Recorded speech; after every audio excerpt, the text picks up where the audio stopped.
here. Just out of Okay. curiosity, how do you find that external disconnect? Because I haven't heard that about that before. So Well, it's just on the exterior. There's not going to necessarily be any rhyme or reason to where on the exterior.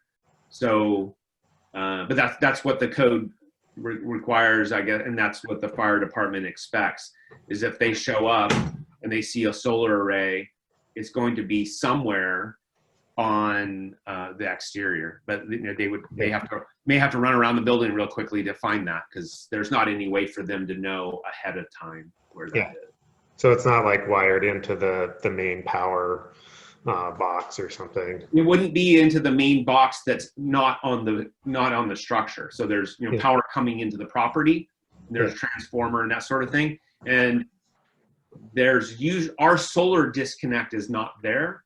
But funny enough, on new construction within the last 10 years in the islands, there is a disconnect for power at the transformer, which is usually away from the building. And that's actually where they go first. Because if they can turn off the power, then they've accomplished the goal. They don't care about the disconnect on the wall. But not all properties in the islands have that. That's a new thing. And so the external disconnect on the wall may be the only way to do it, because there's no other external disconnect.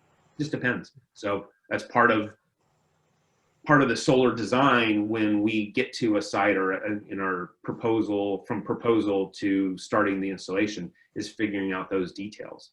Where is the disconnect going to go? Is it in addition to the one that's by the transformer or not? There's a lot of sizing things that we have to think about. Bigger arrays might exceed some of the limits on the wire size that comes into the house, or the panel that's in the house. And we have to make adjustments to that and accommodate those sort of things. So that's a big part of the electrical work and electrical design that goes into it. by the way, people can unmute themselves to ask questions if you like, or you can put them in chat if you'd prefer to do that. So does anybody else have any questions? I know you got Brett Messer is your licensed electrician. Do you have more than one, Justin, or is it just him? Yeah, we do. We have Rich also.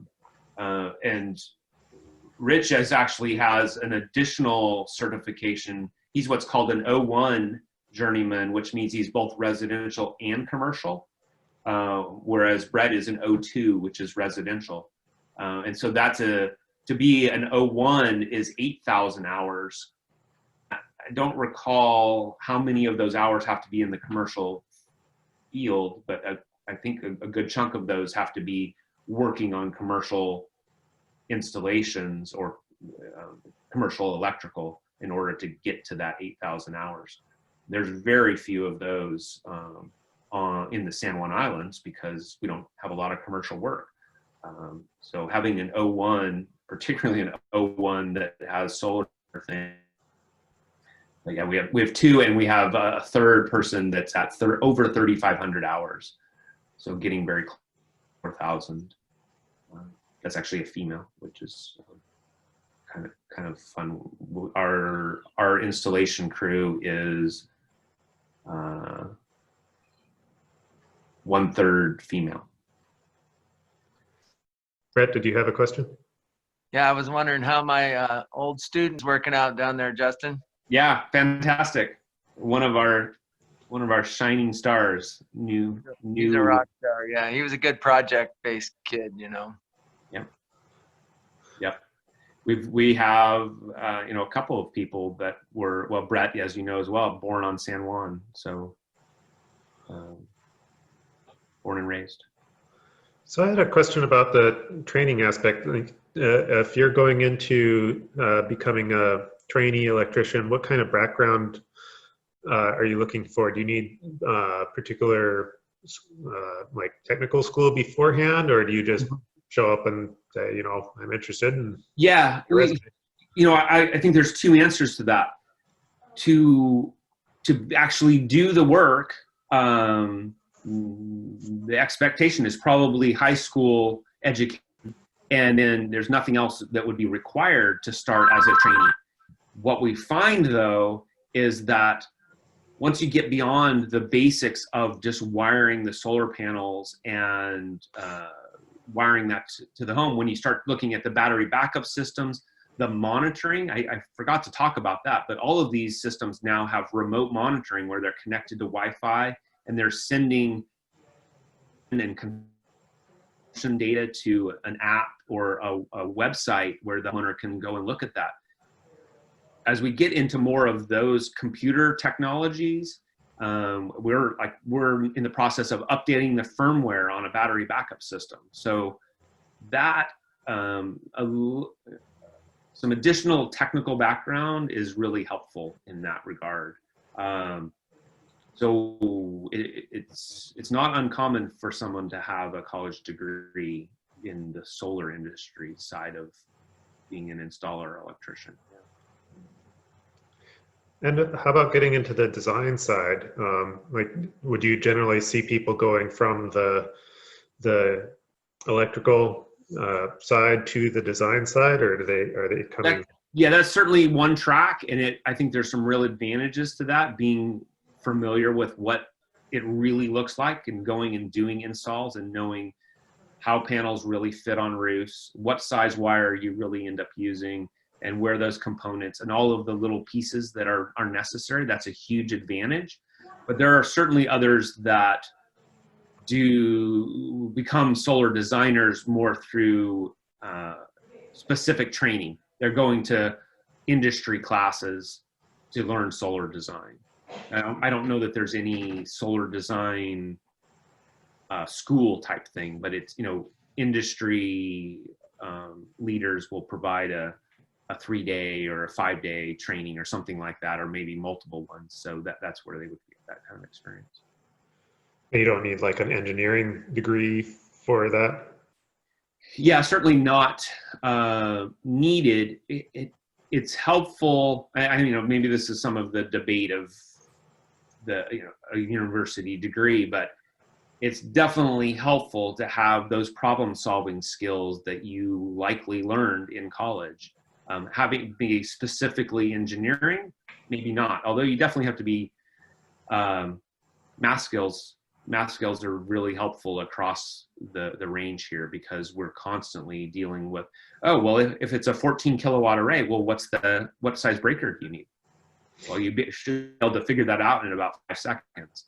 Otherwise, you're wasting everybody else's time. And so that's a common thing. I see a question in the chat. Did you want to ask did the person who asked that want to ask that themselves, or? I can, do you want me to Good. voice it, Mickey? Yeah, this is Sarah. I'm just curious, Justin, whether you have a shortage. I've heard that you have backlog of jobs because, everybody wants solar at the moment. Right. What are the barriers? What are the barriers to, so I think there's 2 challenges to growing. One is finding people that are a good fit for this type of work. So that's, from our perspective, in addition to being comfortable on a roof and being comfortable with learning the electrical trade and having interest in renewables, there's also, frankly, we want people that are a good representative for our business. Mm-hmm. So, they're meeting with these homeowners every single day, and we want the people that the homeowners are like, I was so impressed by your crew. I can't believe how professional they were, and really appreciate how they cleaned up after themselves and how courteous they were and that sort of thing. That's the kind of people we're looking for. So finding those people that have housing in the islands, that's another challenge. We've brought a couple of people in from off island, and they've been able to do it, find housing, but that can be a real challenge. Mm-hmm. And then the other aspect on the growth side is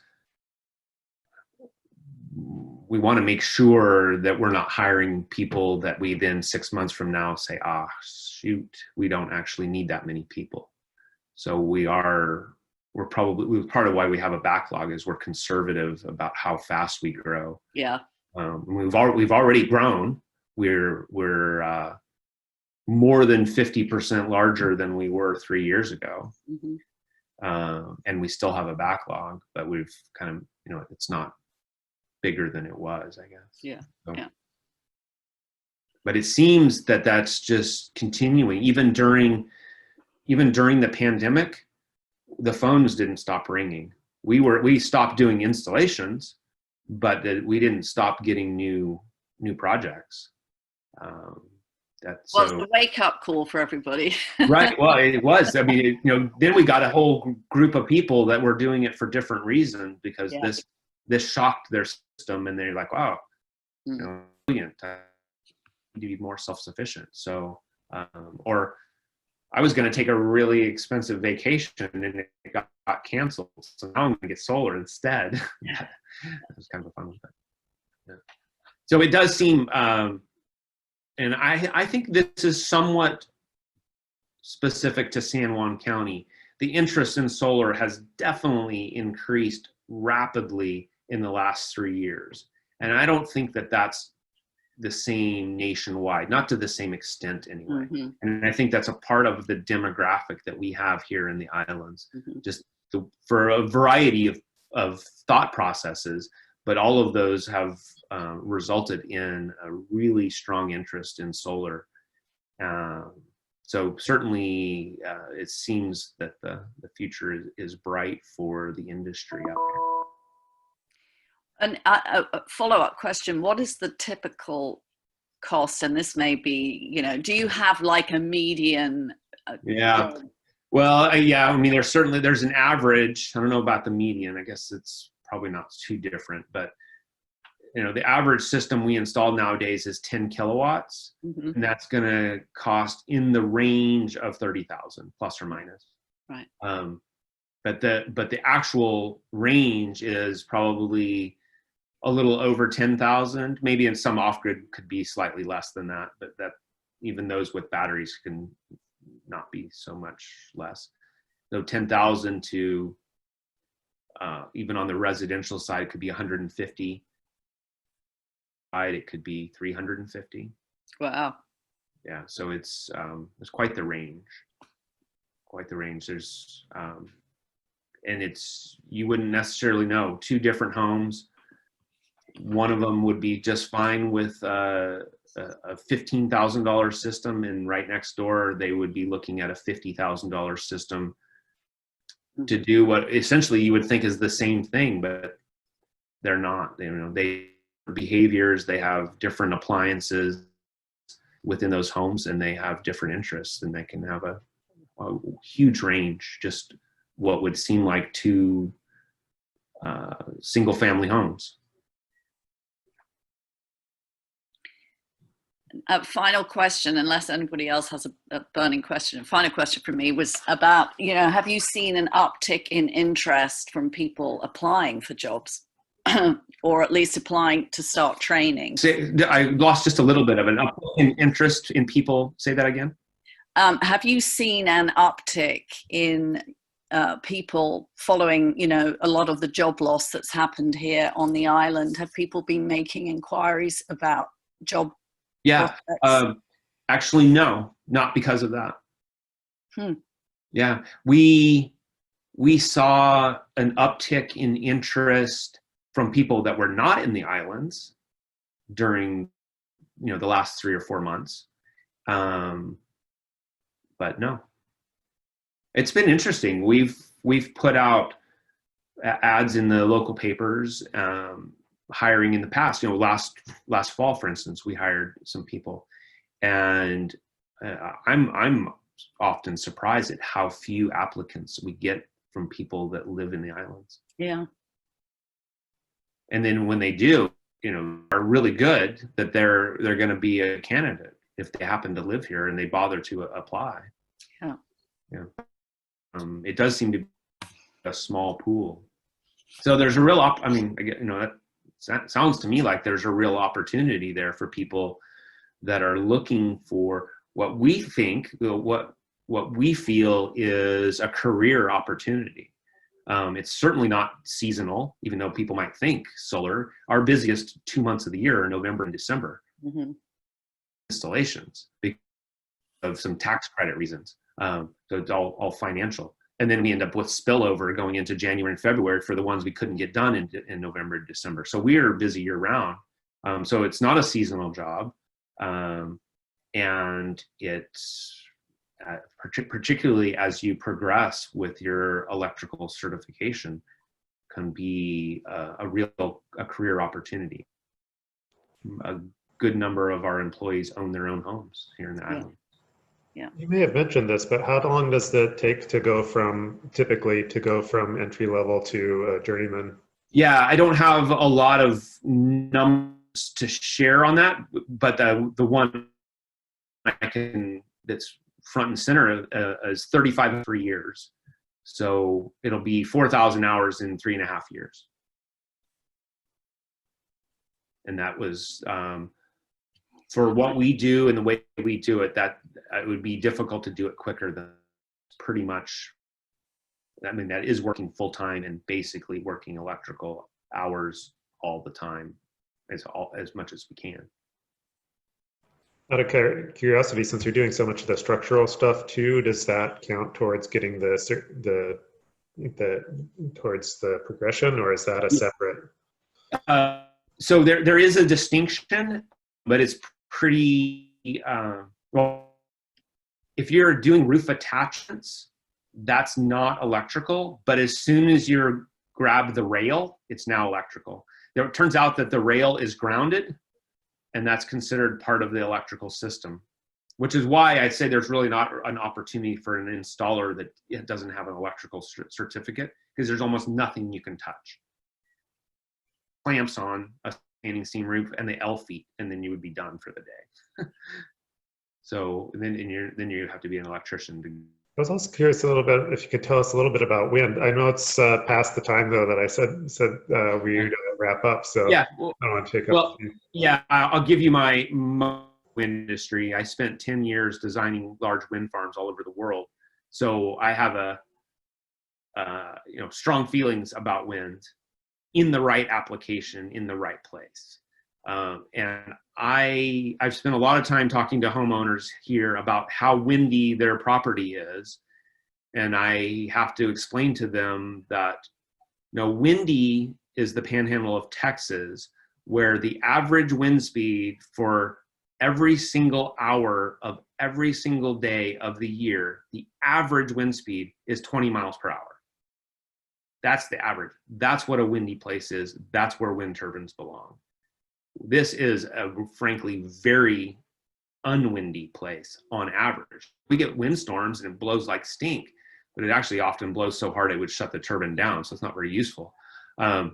Most of the time though, the wind doesn't even blow hard enough to make the turbine spin and generate electricity.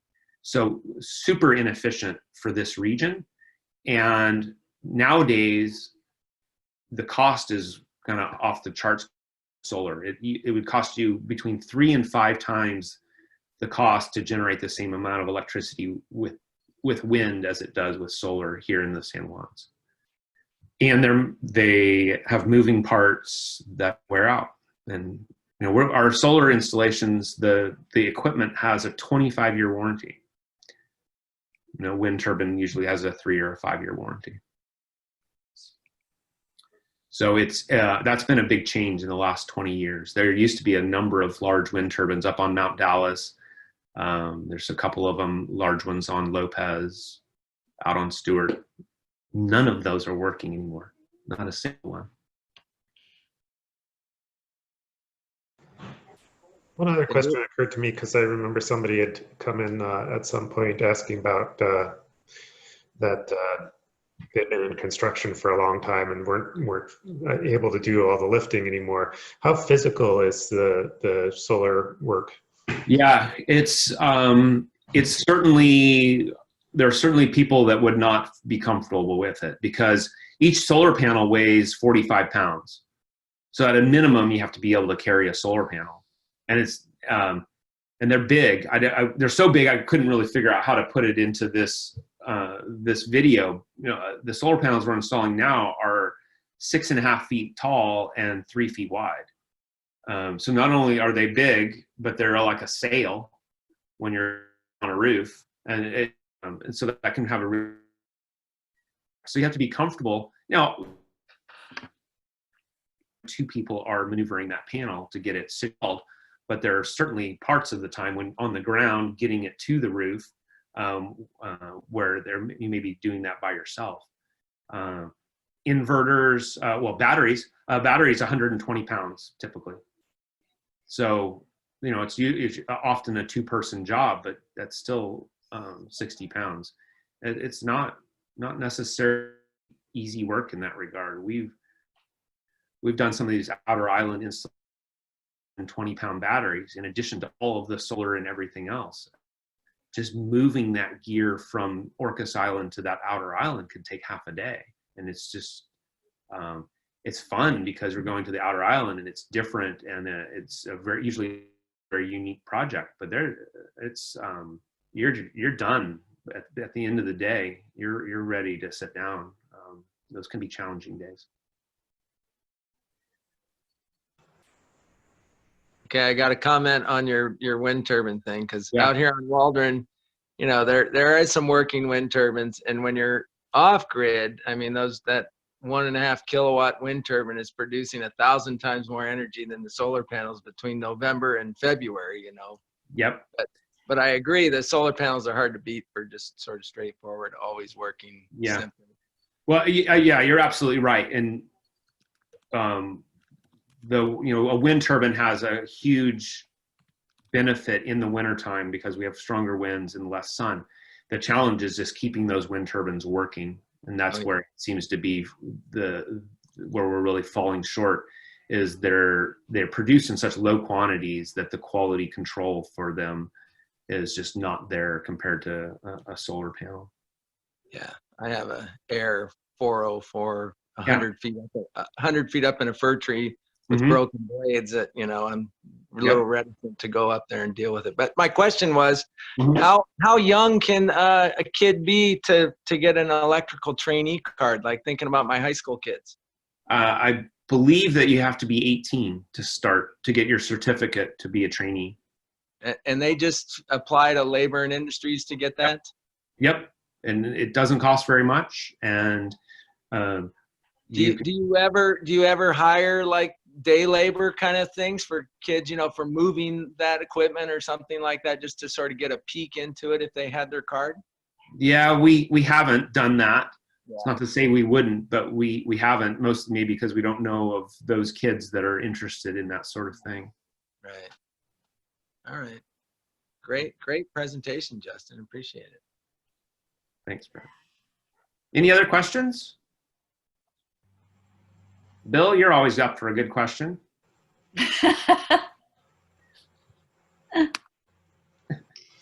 He's being quiet. Yeah. Yeah, I'm here.